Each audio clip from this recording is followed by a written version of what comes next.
أشرقت نفسي بنور من فؤادي حينما رددت يا رب العباد وانتشت روح. Assalamualaikum warahmatullahi wabarakatuh.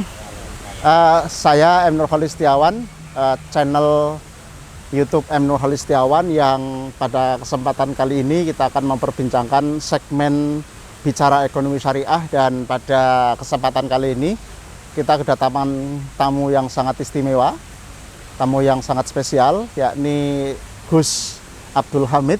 Assalamualaikum Gus. Waalaikumsalam, Prof. Jadi Gus ini ya tentu para pemirsa tentu sudah sangat mafhum ya, karena kalau Gus masih boleh nakal gitu ya, kalau Kiai nggak boleh nakal lagi.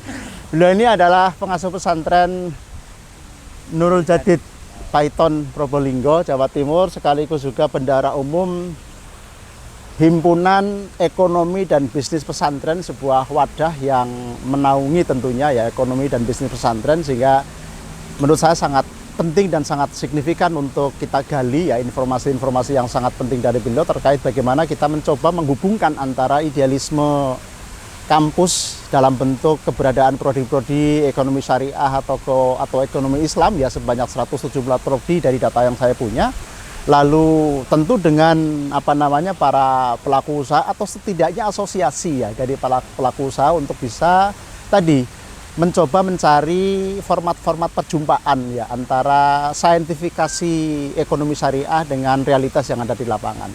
Jadi gini Gus, kita ingin tahu lebih banyak ya mungkin dari informasi penelitian nanti, habit trend ini sebetulnya dulu dibentuk untuk apa sih? Silakan Gus. Jadi habit trend ini bisa dikatakan sebuah organisasi yang berdiri secara bottom up proses. Jadi di nasional sendiri baru berumur 1 tahun, dan kalau proses di tingkat provinsi, kemudian di tingkat pesantren itu sebetulnya sudah berproses sekitar 7 tahunan. Nah kebetulan ini diinisiasi oleh Bank Indonesia, jadi gerakan sentuhan-sentuhan dari Bank Indonesia untuk mendorong agar ekonomi mikro bergerak, tentu akan memberikan kontribusi kepada ekonomi makro. Dan khususnya dalam konteks ini adalah dimensi keuangan syariah waktu itu. Dimensi keuangan syariah yang kemudian ya ada elektronifikasi perbankan, ada dan segala macam tentang dimensi dari keuangan syariah. Kan ada dua di situ ya Gus, ekonominya sendiri, ekonomi pesantren sekaligus bisnis pesantren. Ini begini Prof, jadi tadinya itu gerakannya di keuangan syariah dulu. Nah kemudian berkembang. Keuangan ini kan akarnya tentu karena perputaran real bisnis, lalu ini menyentuh aspek bisnisnya. Nah ini kemudian mendorong pemikiran nasional tentang KNEKS, dulu kan Komite Nasional Keuangan saja.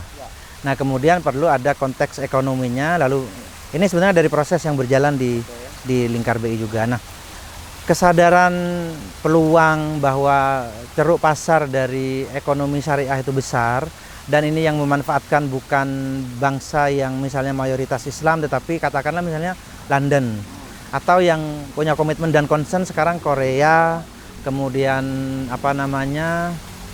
Taiwan, itu mereka punya concern besar. Nah kenapa kita tidak? Lah ini kemudian didorong dan kemudian nah kebetulan terakhir ini misalnya sejak pemerintahan Pak Jokowi yang kedua ini concernnya jelas. Arus ekonomi baru itu adalah ekonomi syariah. Bentuk realnya apakah habit trend ini menjadi pelaku usahanya ataukah menjadi lembaga keuangannya, Gus?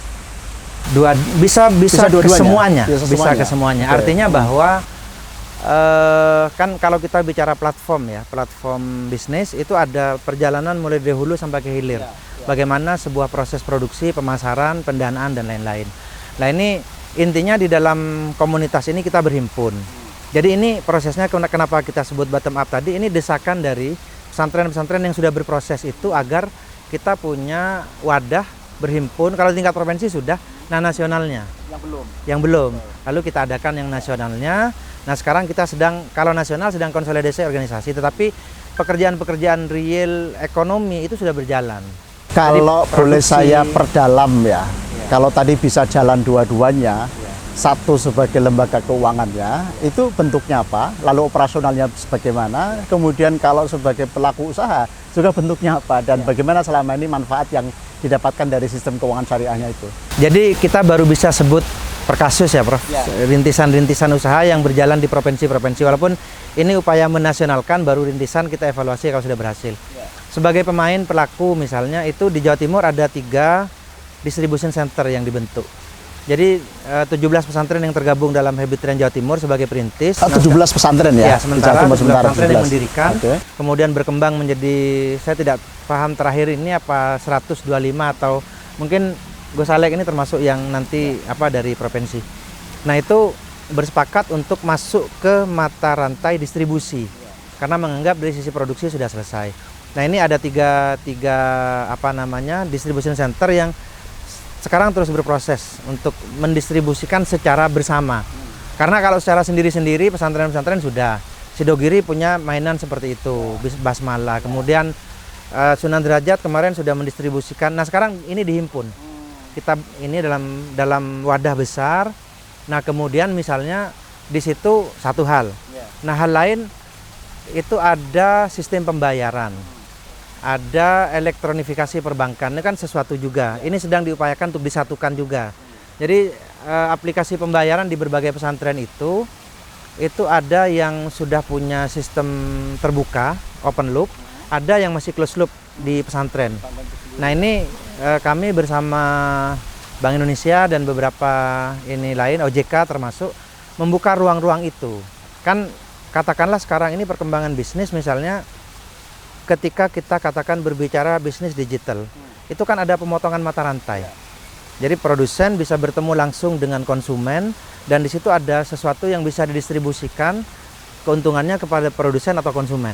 Menjadi menarik begini, Jawa Timur ya, wabil khusus karena kan data jumlah pesantren yang terbanyak di seluruh Indonesia kan Jawa Timur ya. Sebetulnya Jawa Timur, kan Jawa Barat kalau dari sisi kuantitas. Ya kuantitas ya, tetapi setidaknya kan dominasi dari sebutan masyarakat santri kan sebenarnya di Jawa Timur, sehingga otomatis targeted group ya dari perkembangan ekonomi maupun juga bisnis pesantren ini menjadi sesuatu yang sangat promising menurut saya. Nah, yang menjadi keresahan kita sebetulnya ya awal-awal munculnya obrolan-obrolan saya dengan beberapa tokoh itu kan sebenarnya ada di satu sisi kampus sebagai lembaga pendidikan tinggi yang memproduksi SDM melalui prodi-prodi ekonomi syariah, ekonomi Islam atau hukum ekonomi syariah. Jadi ini terasa belum sepenuhnya menyentuh dinamika yang ada di masyarakat. Belum lagi dengan produk-produk keuangan syariahnya kan gitu. Sehingga dari perspektif Habit Train sebagai aktor tadi yang bisa juga langsung terkait dengan produk keuangan syariahnya, sekaligus juga sebagai pelaku usahanya meskipun tadi sifatnya rintisan, itu kesan apa yang bisa didapatkan dari adanya sistem yang baru ini? Sebenarnya begini Prof, secara garis besar kita tuh berpikir bahwa langkah kita itu sekarang yang harus kita lakukan itu adalah rekonsolidasi. Rekonsolidasi, kemudian kita ada benchmarking. Bagaimana mengukur konsolidasi kita ini secara berkala. Kita sedang merancang sebuah event annual atau bienal yang misalnya di situ ada pameran, kemudian ada festival, ada ini, di mana pemain berkumpul di sana dan menuangkan segala dinamikanya. Nah di sini ada aspek keilmuan, ada aspek kebudayaan, ada aspek perdagangan, kamar dagang, dan ada 7 aspek yang sedang kita bikin. Nah, jadi misalnya sebetulnya sebuah pekerjaan produksi, ekonomi, bisnis itu adalah sinergitas dari semua ini. Katakan misalnya kita ke Korea Selatan.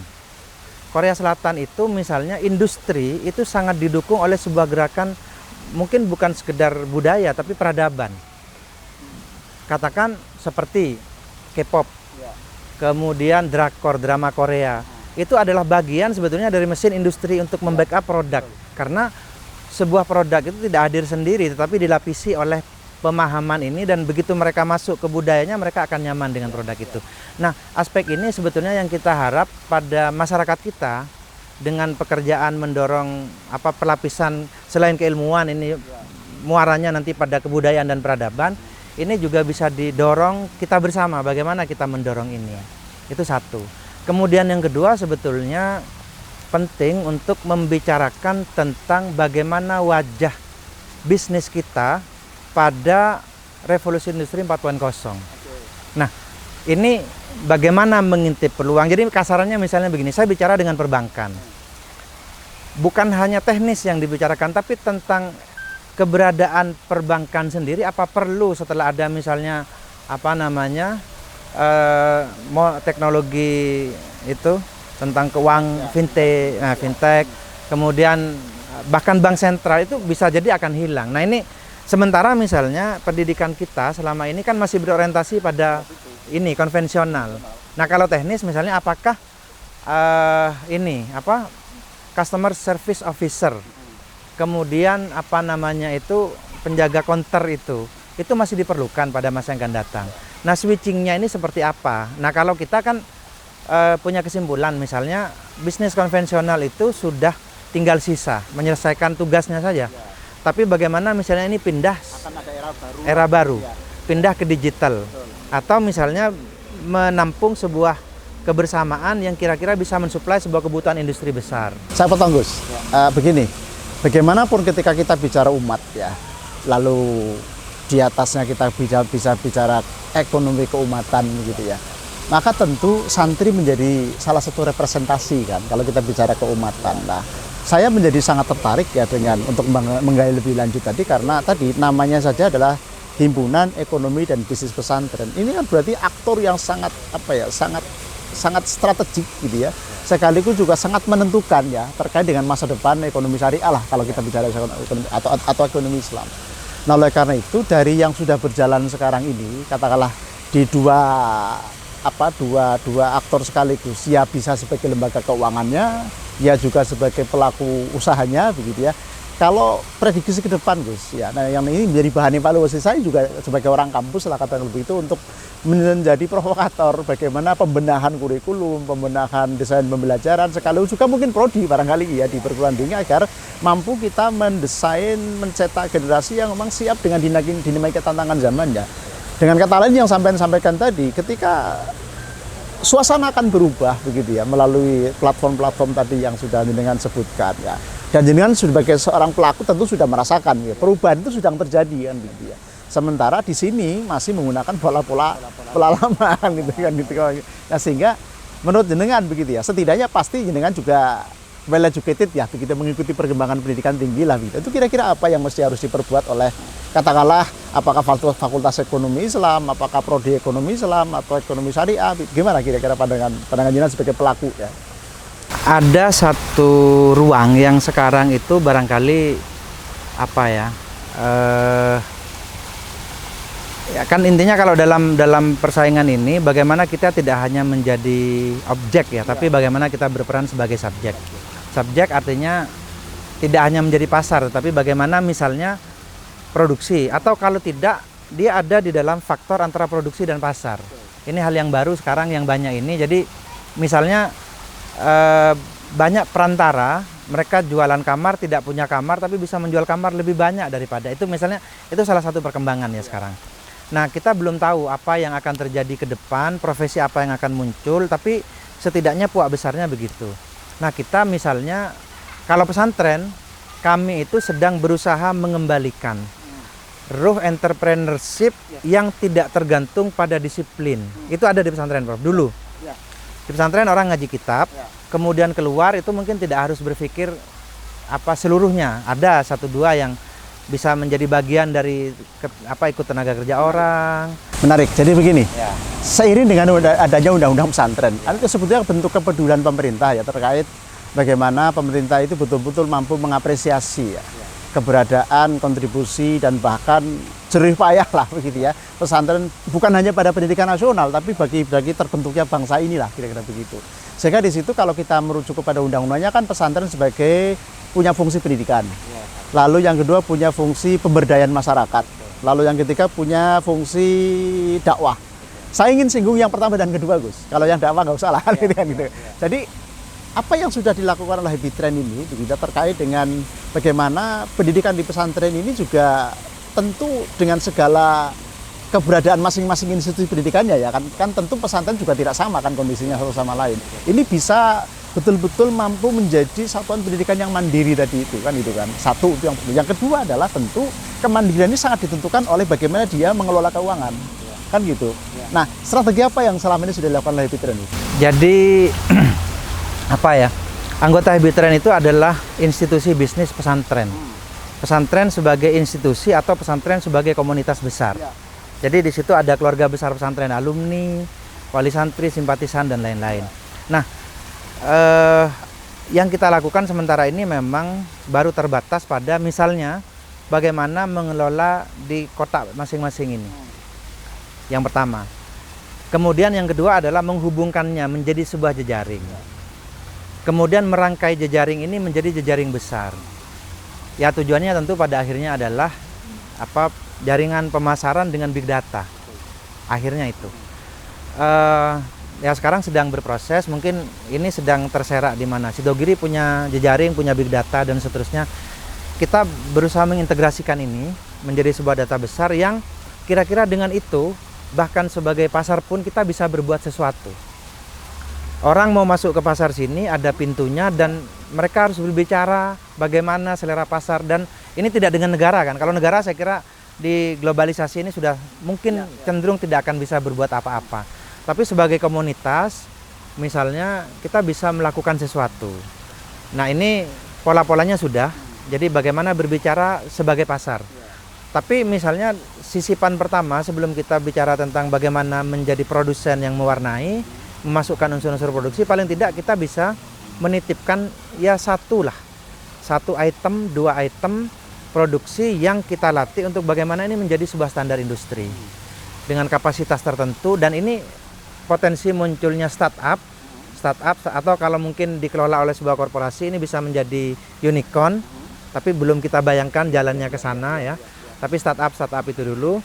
Nah, ini sudah mulai berjalan. Tentang ini sudah mulai berjalan. Bisa disebutkan beberapa contoh, Gus, untuk lebih contoh startup yang sudah berkembang. Jadi misalnya begini. Bersama misalnya Bank Indonesia, kita sudah mulai terlibat ke pameran-pameran internasional. Kemarin ke Turki. Nah, mereka bicara sebagai masyarakat bisnis to bisnis ya. Nah, ketika kita punya data jejaring di sini, misalnya tentang beras kita butuh sekian puluh ton selama sekian. Nah, kita bisa melakukan pembelian di sana bersama. Sekaligus misalnya komoditas yang ada di sini ini sudah bisa kita titipkan untuk dibawa. Walaupun ya mohon maaf sementara ini tidak banyak komoditas yang kita mampu bersaing. Karena misalnya untuk pertanian itu masih harus berbenah lawan Thailand dan seterusnya gitu ya. Jadi hanya ada 1-2 komoditas. Tapi bagi kita itu ya sebagai langkah awal saya kira cukup, karena ada pasar jejaring. Ini kan bisa kalau kita sudah siap produksinya bisa kita masukkan komoditas. Saya membayangkan begini, Gus. Kalau boleh berandai-andai lah. Tapi ini bagian dari pemikiran kita ke depan ya. Kita kan punya, meskipun 2 tahun ada penundaan keberangkatan ya, tapi kan memiliki jamaah haji paling banyak sedunia kan. Dan itu triliunan uang yang beredar hanya untuk catering gitu ya. Ya, pemondokan juga di situ. Tetapi poin saya adalah ketika catering dan menggunakan masakan Indonesia, mestinya itu kan yang diuntungkan kan pengusaha-pengusaha Indonesia. Kan gitu kan, beras, sayur, mayur, ikan bahkan begitu ya. Karena di dalam menu catering kan mewajibkan ada ikan macam-macam gitu ya, sama daging, sehingga tapi ini kan belum terjadi sampai dengan hari ini, sehingga mungkin Happy Trend ini bisa menjadi inisiator gitu. Tapi nggak tahu caranya bagaimana. Kira-kira ada nggak pikiran-pikiran kayak gitu? Ada, Prof. Hanya kan kalau kita lihat di sana itu sudah sebuah jejaring yang selesai. Sebuah jejaring yang selesai. Kalau saya justru gambarannya begini. Pemerintah dulu ngeblok. Invest di sana sehingga kemudian punya hak prioritas. Gambaran saya itu kalau Al-Hajju itu Arafah dan Arafah itu 2,5 juta. Bagaimana kalau kita menginvestasikan agar menjadi 7,5 juta? Nah, di situ pemerintah kemudian bisa melakukan, kita ambil 1 jutanya. Dan kemudian saya kira sudah wajar di berbagai negara kemudian bagaimana kalau orang saya yang masuk, bangsa kami yang itu saya kira selesai. Karena kalau harus bertarung di internasional, saya pikir sekarang kita belum. Kalau kita obrolan kecil-kecilan sih dengan teman-teman yang melakukan aktivitas bisnis itu, kan sebetulnya tantangannya lebih banyak pada continuity dari pasokan. Kan begitu. Jadi ketika tiba-tiba dibutuhkan packing uang ikan patin sekian ribu ton misalnya, itu jarang yang kemudian mampu memenuhi itu gitu kan, sehingga terpaksa akhirnya Thailand yang diambil gitu kan. Maksud saya adalah ini bagian dari sebuah tantangan begitu, di mana mungkin Habitat bisa sebagai pionir begitu ya. Kira-kira teman-teman gimana gitu kan? Skala itu belum mampu kita lakukan sekarang, tetapi pikiran untuk melakukan itu sudah. Jadi kemarin mungkin permintaan Afrika gitu misalnya, mungkin kita harus join dengan beberapa negara untuk memenuhi seperempatnya misalnya. Jadi pada model-model seperti itu yang masih mampu kita lakukan saat ini. Terima kasih Gus, saya kira cukup gitu sementara, dan nanti kita akan teruskan lagi barangkali ketika ada isu-isu baru yang lebih menantang gitu kan. Tapi terima kasih sekali atas waktunya, dan sekian saya akhiri, dan rupanya banyak sekali hal yang bisa kita gali dari Gus Abdul Hamid, pengasuh pesantren Nurul Jadid Paiton Probolinggo, sekaligus bendahara umum Himpunan Ekonomi dan Bisnis Pesantren. Saya akhiri, Assalamualaikum warahmatullahi wabarakatuh.